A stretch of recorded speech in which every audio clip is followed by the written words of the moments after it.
lines that intersect circles. Our objectives are to identify tangents, secants, and chords, as well as use properties of tangents to solve problems. Well, why learn this? You can use circle theorems to solve problems about Earth. Let's look at some vocabulary first.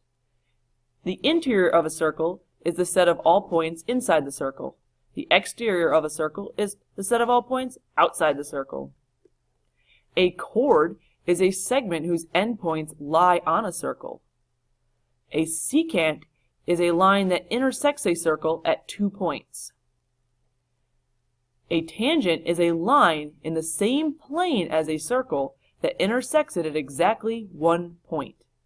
That point is called the point of tangency.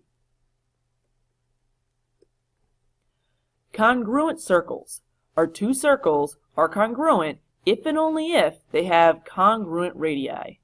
Concentric circles are coplanar circles with the same center. Tangent circles are two coplanar circles that intersect at exactly 1 point.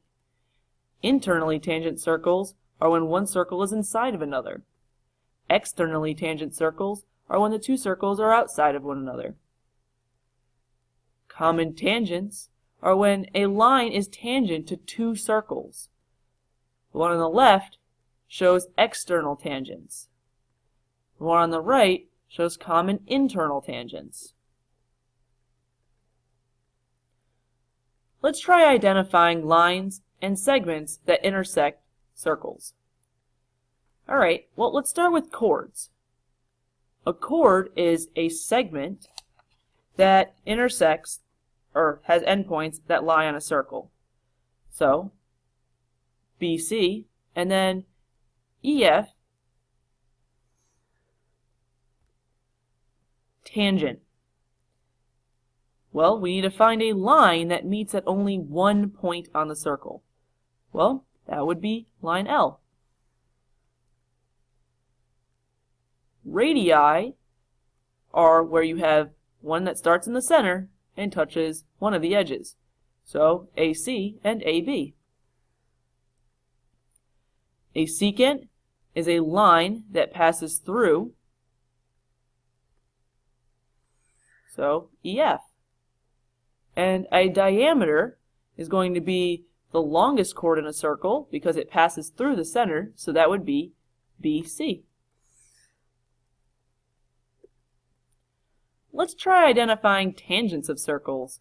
Find the length of each radius, identify the point of tangency, and write the equation of the tangent line at this point. Okay, so let's start. We have the radius of circle A, which is 1, 2, 3, 4. Then we have the radius of circle B, which is 2. And the point of tangency is 3, 0.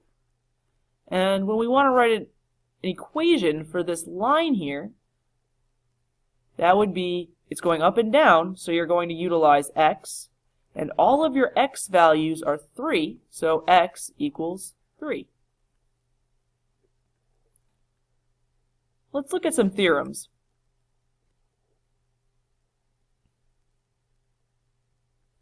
Line L is tangent to circle O.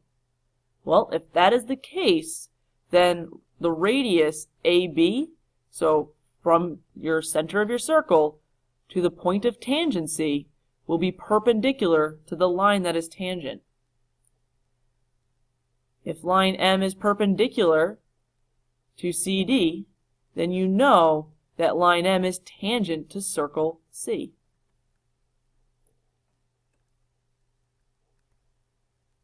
If two segments are tangent to a circle from the same external point, then the two segments are going to be congruent.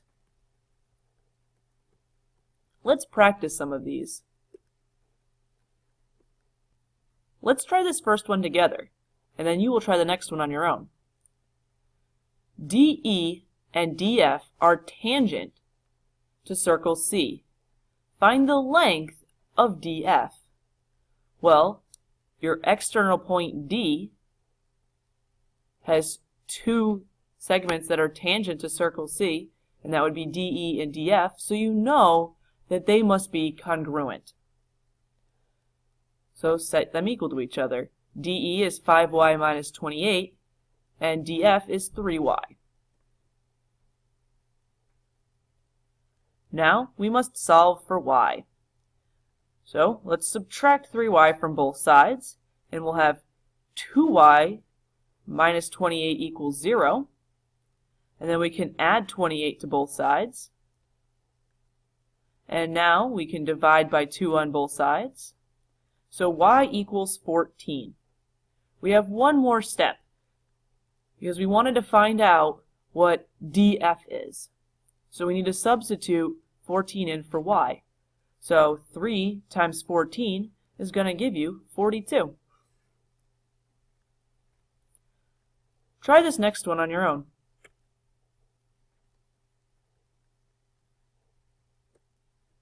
Now that you've had a moment to try this one on your own, let's do it together. R is an external point outside of circle Q, and RS and RT are both tangent to circle Q. That means RS is congruent, or their measurement is equal to RT. So we can substitute n plus 3 in for RS, and 2n minus 1 for RT. Now we simply solve for n. So let's get n to the same side of the equation. So subtract n from both sides. So now you have 3 equals n minus 1. And then you're going to add 1 to both sides, giving you 4 is equal to n. We have one more step. We wanted to find out the value of RS. So we need to substitute 4 in for n. So RS is going to be 4 plus 3, which is 7. And that concludes our lesson on lines that intersect circles.